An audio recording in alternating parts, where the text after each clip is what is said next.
ko alam po anong gagawin ko kasi sabi ni Aling Rochelle, napapabayaan yung negosyo. Papayan, negosyo. So sabi niya, balik na muna ako doon sa Maynila dahil ako muna daw ang magbabantay ng negosyo. Hindi ka muna pabatay ng negosyo. So ang problema ko ngayon, pinapa-stop niya ako sa pagbablog. Problema ko, si Ate Lisa, Si Rapon, si Maricel, si Maricel, si si Junjun, Dundon, saka si Kuya Rab, si Tierra. kung paano ang pagkain, tapos si Bandam. Paano pagkain nyo pag in-stop ko na yung vlog? Sino magbabantay sa inyo dito? Wala na. Oh, Hindi ka. ano yun? Kung ka dito, mag-usap tayo ng maayos. Ate, May problema kasi ako eh. ano yun? Hindi ko alam kung anong gagawin ko. Hindi magpatik. Ha? May problema kasi ako. Tara kayo, tulungan natin mga badya, mga niniwak, walang bahay. Kawawa naman. And kaya nga, yan ang problema ko. Kasi alam mo si Aling Rochelle, di ba, nagkasakit. Ah, 15 days na siya nasa ospital. si Mamartan. O, di ba, nagpunta dito. Ah, Tapos umuwi bigla kasi nagkasakit siya. tatik ka. Tumawag sa akin kanina. Ah, Hanggang ngayon may sakit pa rin. si tatik. So, 15 days siya sa ospital. Yung negosyo namin doon, napapabayaan. Babayan ng negosyo. Napabayaan. Babayaan. Kasi may sakit siya Aling Rochelle.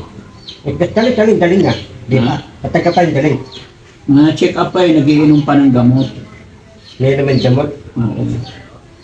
Kaya ngayon, di ko alam kung anong gagawin ko kasi sabi ni Aling Rochelle, napapabayaan yung negosyo. Babayan ng negosyo. So sabi niya, balik na muna ako doon sa Maynila dahil ako muna daw ang magbabantay ng negosyo. Hindi ka muna pabatay ng negosyo. So ang problema ko ngayon, pinapa-stop niya ako sa pagbablog. Kita kong highlight. Ikaw ko natake. Ha? Dito malakot at nandiyan ikaw batay negosyo. Ang problema kasi Bandam, pag babalik na ako doon, pinapa-stop niya ako vlog, wala na daw taong matitira dito. Babalik na kayong lahat sa pamilya niya. Saan? Hindi ko alam kung saan ka napupunta. Hindi ko na kayo mapapakain kasi stop na yung vlog. Highlight. Mm. Okay lang ha. Babalik nga ang dati nung upahan ko. Oh. Pasensya ka na. Oh. Hindi, babalik ko ang dati nung upahan ko. Babalik ka doon. Oh. Tate, kaya ko naman eh. Kaya mo. Oh. Kaya ko nang hanap kong trabaho eh. Ayaw ko sanang ayaw ko sanang umalis dito. Gustong gusto kong mag-vlog. Kaya lang, napapabayaan negosyo namin. Kaya yung gusto mo. Sayang. Nagkasakit kasi si Aling Rochelle. Natatak si Mamartan. Problema ko Bandam, Paano si Rita, si Rapon, yung bagong yung lalaki? sino? Si Dundon, Kaya nga, yun ang problema ko. Si Ate Lisa, si si Rapon, si Maricel, Maricel, si si Junjun, Dundon, saka si Kuya Rab, si Tierra. kung paano ang pagkain, tapos si Bandam. Paano pagkain nyo pag in-stop ko na yung vlog? Sino magbabantay sa inyo dito? Wala na. Paano gagawin ko? Si Tiban, tawagan na si Tiban, pupuntahin dito. Hindi, kahit nandito si Kuya Bal, pag nag-stop na ako sa pagbablog, wala nang magsusupport sa inyo. Hindi, okay lang ha. Babalik na kung bagong bahay, hanap ko pagkain, tatabaw ako. Lilitin ka mo dun. No, okay lang ha. Tatawag ko taxi, tatawag ko jeep. Tapos bubukas ang bilistak. Oh, Magbubukas kami ni staff. bubukas ang... Eh, ang problema, parang si Ate Lisa at si Maricel, Hindi. Si Teresa, si Ate Marten, yung dalawa, dadali kong lumupahan ko, tapos yung dalawa, papakainin ko yung dalawa. Ikaw nang bahala sa kanya. Ako yung bahay dalawa. Sasabihin ko yung kung meron bahay, pinta ko yung dalawa yun. Sasabihin mo na lang pinsan mo para tanggapin nila. Para dalawa, para tanggapin yun. Yung dalawa, papakainin ko. Oh. Sakit ulo ko bandam eh. Ha? Sakit ulo ko kung paano yung gagawin ko. Pero at least, alam ko na may naisip ka ng paraan. Oh. Alam ko hindi mo sila pababayaan. Yung dalawa, hindi ko babayaan. Oh. Tapos, tatabi, yung dalawa, papakainin ko yung dalawa. Tapos yung pagkain ko, tatabi ko na. Kasi yung dalawang pagkain, papakainin ko yung dalawa. Para tatabat ko lang sa akin yun. Promise mo, hindi mo sila pababayaan. Yung dalawa, hindi ko babayaan. Kasi pag pinabayaan mo yung mga yan, kawawa sila. Hindi, yung dalawa hindi ko babayaan. Papakainin ko yung dalawa, bibigyan ko tapi araw-araw. Yung lalaki, Ha? yung lalaki, Hindi, dadali na sa pamilya. ay babalik na. Babalik Hindi na. pa natin alam kung nasaan ang pamilya niya eh. Yung Kisidon, wata Bestibe, lalagaan ni Bestibe. Ibigay natin kay Boss JB. Ako naman, yung dalawang babae, dalawang tahan ko. Oh, Paano si Kuya Rab? yun na. Rab. Si Rap, dadali kong yung upahan ko. Dadalhin mo rin si Kuya Rab. Oh, Oo. Kasi kawawa yun, papayat. papayat. Si Maracel, si Rapol, dalawa, tulog, tatay ka, tulog, sila, tulugan.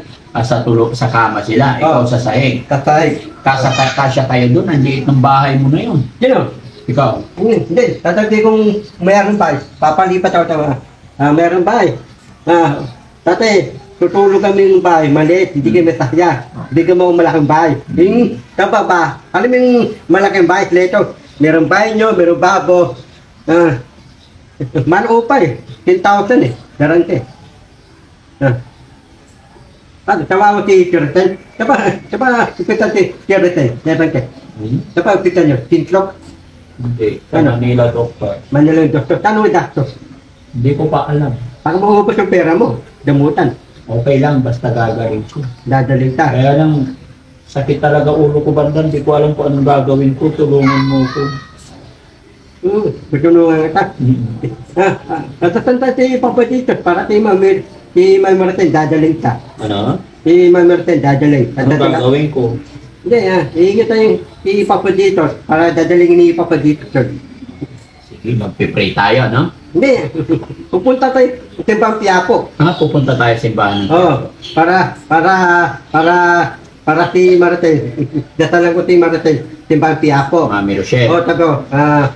Papa dito, sana si Ma'am Martin, sana dadalingin mo para madaling na si Ma'am Martin, yung dosyo na, di na babayaan, babantay ni dosyo si Drake, tuloy-tuloy hilag na. Very good. Oh. Galing-galing naman ni Bandang, no? Basta mag-pray lang tayo parati, ano? Ano, titimba tayo, ang timba ng Piapo, Thailand, Tignan natin yung studio.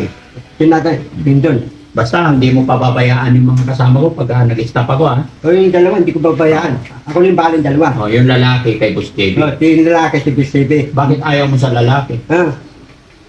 Dati yung lalaki, hindi ako umiilig eh. Hindi ka may Dati umiilig ko, babae yung ilig ko. sa babae. Oh. BCB, hindi doon lalaki sa'yo. Yung dalawang babae, papakainin ko dalawa. Dadali ko yung upahan ko. Tatabi ko, kung meron ba, tinta ko dalawa. Daling lete. Nag-try lang ako mga kababayan kung ano ang magiging reaction ni Bandang sa mga sinabi ko. Pero napakagaling, di ba mga kababayan? Kahit ganun-ganun si Bandang, ang ganda ng kanyang mga naisip, ganda ng kanyang mga plano. Huwag po kayo mag-alala mga kababayan, kahit anong hirap, anong pagod, tuloy-tuloy lang po tayo. Basta't alam kong nandyan si God at alam kong nandyan kayo. Muli po mga kababayan, magandang gabi at mag-ingat po tayo parati. Medyo napagod lang ang Team Daddy Frankie sa araw na ito mga kababayan. Kaya nagkwentuhan lang kami ni Bandam. No, Bandam? Oh.